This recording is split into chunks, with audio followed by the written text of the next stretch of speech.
Welcome to readers, viewers, and listeners, and welcome to this special live edition of the Autistic SuperBlog's The Hot Take.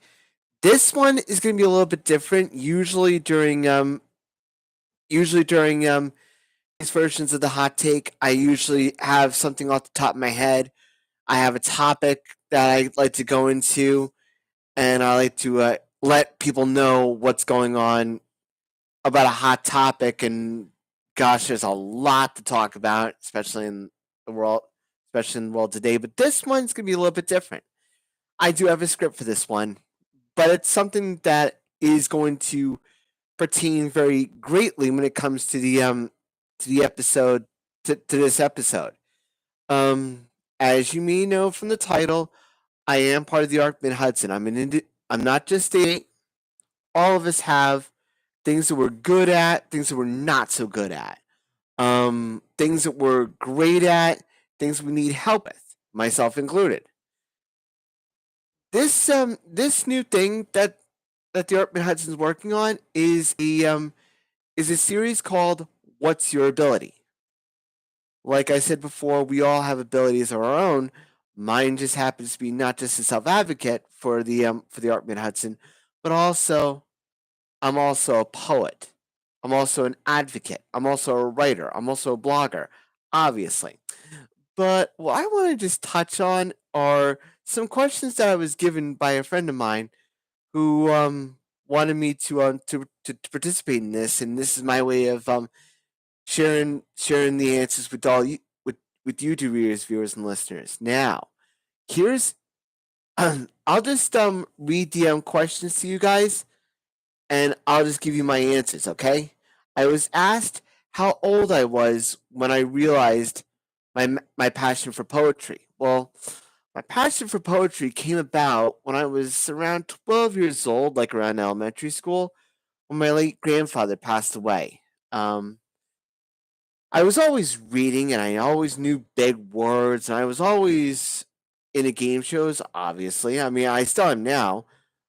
I mean, but I never really thought of poetry until my late grandfather passed away. Like it was up until that point that when I found out about his poetry and how that helped his voice get out, I figured that God rest his soul, I felt like I needed to I owed it not only to my grandfather, but later on to myself, that people with disabilities could be not only not only could speak for themselves, either in words or in actions, but also could let their feelings know through the arts. And that's going to get into something a little bit later. What are your some accomplishments about being a poet? Um, um, I work on my personal blog, obviously the Autistic Super Blog, which you guys are seeing right now, which I've been doing since 2017, and I enjoy doing it because it gets my voice out there to those who read or hear my works. As a poet, my proudest moments would have to be getting my signature poem, The Autistic Super Kid, in Hudson Valley's Chronogram in 2005. Those two events were were like getting a Michelin star i- in cooking. It was that important. It meant that much to me. Those two events made me realize that my story matters, and it still does. How long have you been reading? How long have you been writing poetry? I've been writing poetry since I was in high school, um, in Saugerties High. So many people have noted my ability to be creative even then.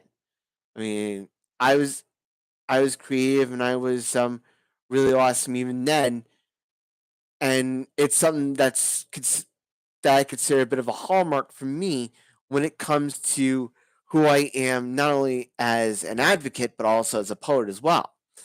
Um, like I said, I've been writing poetry since I was in high school, so I want to say 20 years ago. And like I said before, people realized how talented I was, and still am to this day. I went to my 20th anniversary reunion, which I mentioned in a previous blog post, and they recognized just how talented I was then and realize how talented I am right now. Did you have a mentor or a certain place that you loved being at to help you with writing poetry? Honestly, there have been a lot of people that have helped me. Um, I mean, going to Hudson Valley, going to any poetry reading, you'll see there are a lot of great artists, poets, and writers around. Like, just off the top of my head, my friend Mikhail Horowitz, Will Nixon, who's an acrostic master, Robert Milby, Dan Wilcox, Philip X. Levine from Chronogram. But it all started with the late Larry Burke and the Madonna DeWitt Library from SUNY Ulster. It may seem very trite to other people, but for a person with a disability, for an autistic person like myself, like being in The Wizard of Oz when you're in black and white, and then having the doors of the arts open to me, and it was almost like color. Larry, God rest his soul, made the arts accessible to me when I couldn't be there in person, and he opened the door of the arts to me, and for that I will always be grateful. I will always have a special place in my heart, not only for Larry Burke, God rest his soul, but also for the Madonna DeWitt Library from SUNY Ulster. I mean, it's kind of the reason why I have a thing for librarians and libraries, because they mean so much to me, and that's part of the reason why. The final question that I was given is, do you have any goals for your future in expanding your poetry?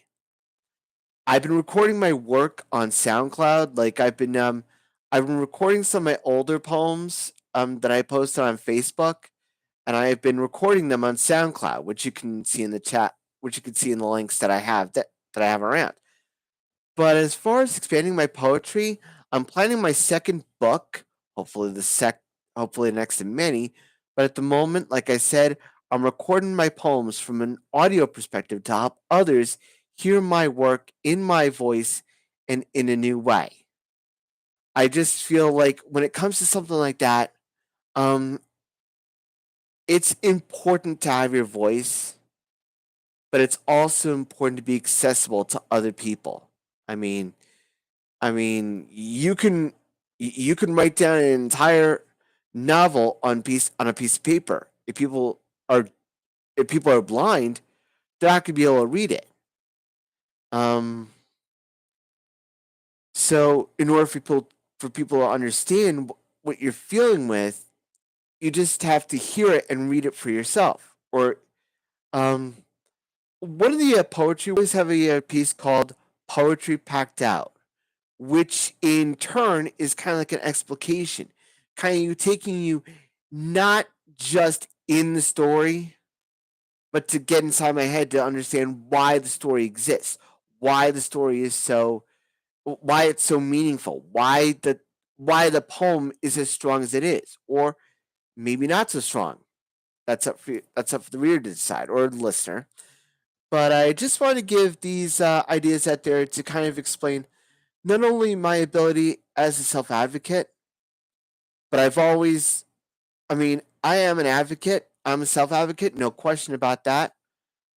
But more than anything else, I like to consider myself an advocate second and an artist first. Because being an advocate and being an artist, in my opinion, go hand in hand. I mean, the arts can help. Being an advocate can help, but being an artist can help just as much, not even more so.